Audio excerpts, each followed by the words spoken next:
Video. Just continuing my coverage of the Alabama 2017 Alabama special election, the Senate race, which actually will take place tomorrow. I was hoping to do a few more videos, and I might do one more before the election actually takes place. I'm guessing most likely the polls will close at 8 o'clock, as part of Alabama is in the central time zone. Well, most of it is, and I'm sorry, I got that wrong. Part of Florida is in the central time zone, so I think all of Alabama is in the central time zone. So I think the polls will close at 8 o'clock. So yeah, just got mixed up there. This video, I wanted to talk about target areas for both Doug Jones and Roy Moore, where we'll be looking tomorrow night at what parts of the state are going to give us kind of an idea or a bellwether of how each candidate is doing. On the other video, I was clocking the turnout to be around maybe 1.2 million.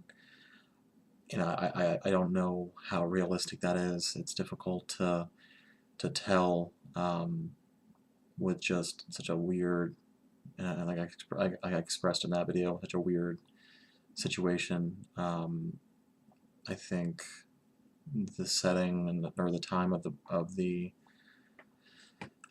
election will depress the turnout, but the publicized or the media attention will drive. So maybe they'll cancel each other out, and I still think we'll probably get over 1 million voters at least. And from there, it's anybody. I think it's anybody's game. And I think the polls show that too. We've seen polls that have shown it back and forth with leads for both Jones and Moore. I was so highly convinced that Moore was still going to pull this thing out. Now, I mean, we saw the Fox News poll showing Moore down by 10 to Doug Jones, 50 to 40. So that was surprising, and it showed in the meat of the poll. It showed that the motivation or the energy behind Jones's campaign was much higher than Moore's. So that's always a good signifier of maybe this campaign has something behind it. Maybe the turnout will be higher. Get voters out there that are a little more motivated to go out and vote and send a message. And hopefully for them, for their side, they would like to elect a Democrat in Alabama for the first time in a long time. It doesn't say that Moore still doesn't have a natural advantage. The geography, the state itself is so heavily catered to a Republican. It's not even, just looking at some of the numbers from the 2016 Trump election against Clinton, where he won by almost 600,000 votes. He ran up the numbers everywhere, and it's almost like I think the bigger cities will cater to Democrats, but when you sit there and nickel and dime, there's so many places where Trump won by 15, 20, 25,000 votes, and you're multiplying that by dozens of counties. It just starts adding up to where it's just an insurmountable lead that no Democrat can overcome. So the biggest thing going for Jones is that Roy Moore is not Donald Trump, and Roy Moore is a alleged sexual offender on several different accounts. That being said, though, I think I've been surprised at how Moore has been able to stick it back and make it the media is trying to tear me down. None of this is true. They've come in here and tried to hijack the race, and that's been an interesting dynamic to watch. But the areas, what I was just talking about when it comes to some of the counties, Jones is going to have to hope that he gets huge turnout in like Montgomery County um, in you know, the Birmingham area, that whole central sliver across the state. If you were to look at a map of the 2016 election results, you would see there's several counties along kind of the south center part of the state. You do have the odd county in Jefferson, which will be a huge hope that along with the Birmingham area, um, uh, you'll have to hope that that area up there. Well, Birmingham is Jefferson County. You're going to hope that down south in Montgomery as well will be where the numbers come in and help him. But Jefferson County is huge, and I think if there's any wave against Moore, it's going to have to start in Jefferson, and Jones is going to have to make up what he's going to lose across several swaths, parts of the state. Hillary only won Jefferson County by about 20,000 votes.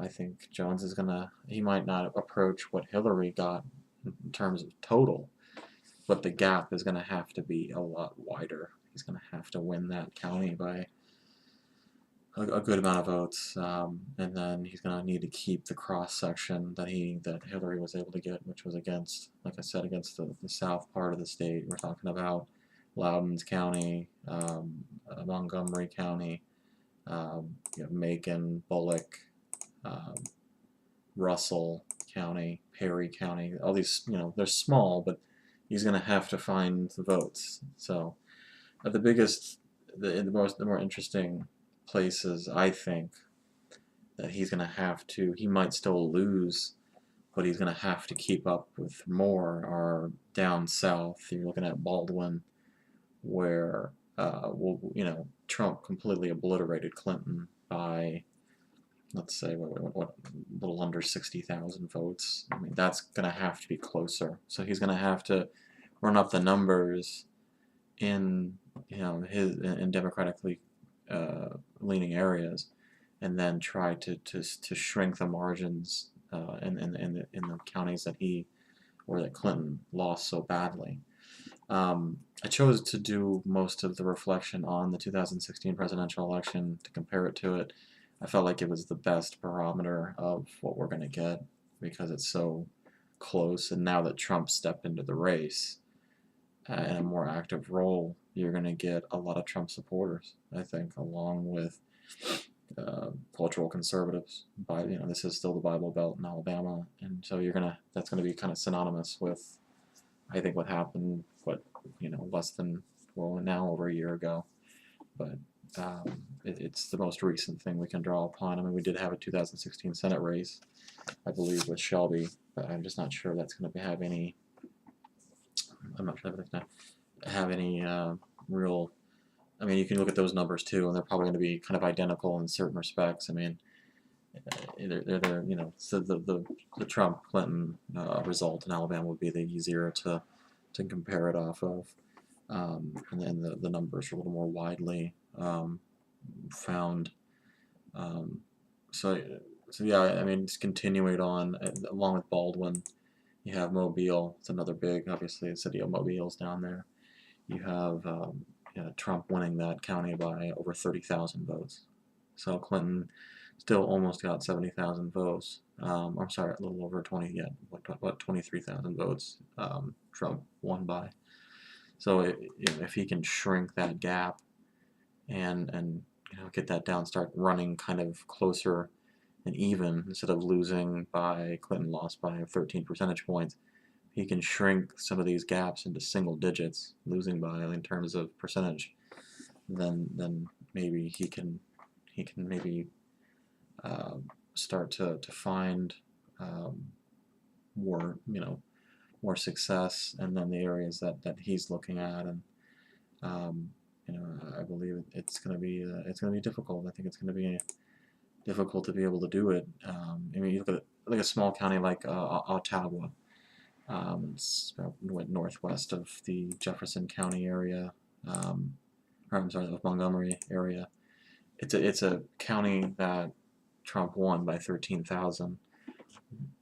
You know, so when that was reflected in percentage, you're looking at, I mean, you're looking at Clinton losing by almost 50 percentage points. If Jones can shrink that at least by a couple thousand, hopefully either through more voters not showing up, not having the turnout that they would expect to have in a state that they dominate usually because of the allegations, or because of, yeah, I think mostly that, or just not being energized enough, not getting the turnout enough, especially around the holiday season.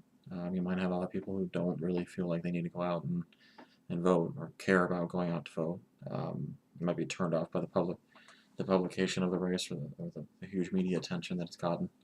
So that's something else that could depress the voter turnout. So this is, these are places where you're gonna have to run the numbers up, and so it really is. It's a combination of being able to, a combination of hoping that there's not a huge voter turnout for Moore, and that Jones can get his voters turned out enough, or motivated enough to um, to to uh, um, to vote in an election that a lot of Democrats would feel is very important, and could be their first win in a very, very red state in a long time. Um, I've been talking kind of from the Jones game plan. With Moore, it's more the same. It's the Trump counties. You're going to have to, continue to run up the numbers. I mean, Trump had some, I mean, he ran up the numbers in several different counties. I mean, 90,000 votes in Mobile. He had 72,000 in Baldwin. 32,000 in Calhoun. We had almost 50,000 voters in Tuscaloosa. Shelby, 72,000. Morgan, 32,000. Lee, 37,000. Etowah, 32,000. I mean, so I'm saying is that the map is so overwhelmingly red that you can. I've picked, and I started skipping some because there's too many to write. Most of these, all these, are anywhere that he took 20,000 votes or more. Most of the time, all those he won.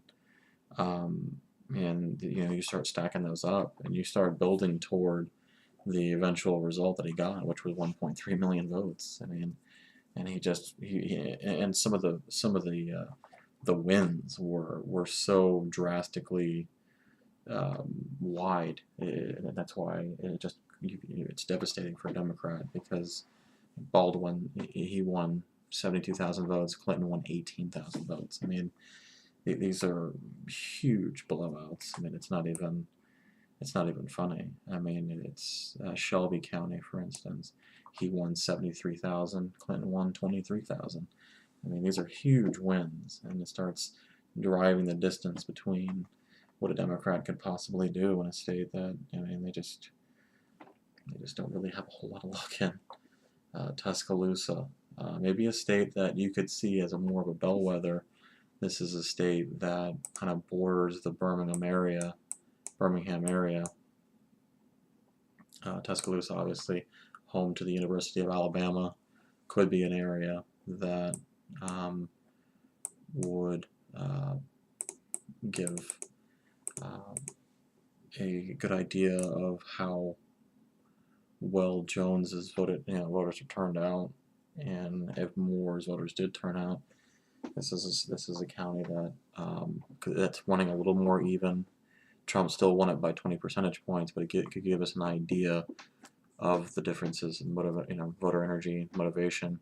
Trump won it by 16,000 votes. If Jones can get that into less than 10,000 votes, like I said before, then you start to think, okay, maybe this is possible. Maybe this is working out to be the perfect the perfect tandem of Moore's voters not showing up and Jones's showing up in record numbers. So I think that's a good idea, a good county, and with the University of Alabama driving out the youth voter, which most most youth voters are Democrats, that that would help give us an idea of if things were starting to roll in Jones's way. If the numbers and the gap stayed the same, then you're thinking, okay, this really hasn't changed anything. Jones can't, Jones is still having trouble in a just a superior advantaged Republican Party in the state of Alabama, where it's just absolutely difficult to have anything. Like Russell County is an interesting one. That's a state along that portion of the state, which I think borders. It actually borders Georgia. Only what about 20,000 votes total with the inclusion of Gary Johnson and Jill Stein's votes. It might not even get over 20,000, but basically in the ballpark. Hillary barely wins this county, wins by about 350 votes. Again, that's a huge bellwether county. Are his voters turning out? Or is Moore's staying home? And we could be opposite. The media narrative could drive Moore's voters or drive his turnout big to prove a point that Washington and the media doesn't dictate what happens in Alabama, that we have our own elections for a reason. We can vote in our own state, and we're gonna let you know that you can't bully us around. And again, talking from a possible Moore supporter that has decided to take the race into their own hands. So yeah, I mean it pretty much strikes against rural versus urban, and it's another case of that in Alabama. That problem with Democrats, that's why they haven't won, is there is a hell of a lot more rural areas and big counties out in the rural parts of the state, where there's really only a couple of real decent sized population centers that Jones can count on. So I would think honestly it comes down to, for me, Jones is going to win this race only if more supporters don't show up. I don't think Jones can find enough votes naturally in the state to take down Moore if Moore's voters show up in decent numbers. Or I still think Moore's voters don't even have to come out they don't have to come out in record numbers. They have to be decent, and they have to be in the same vein and ballpark as Trump's numbers in 2016. So yeah, so you're pretty much looking at rural versus urban and particular counties that Jones needs to make up the gaps, and we'll find out. So I think I'll try to I'm thinking about maybe doing a live video of the election, but I'm not sure if I can be able to do that. But I think tomorrow I'll kind of give my last recap and maybe prediction on what will happen tomorrow night, and then the fun begins around 8 o'clock. The polls close, and we will see finally who takes this thing down. So please like, comment, and subscribe to the channel, and we'll be back soon. Thank you.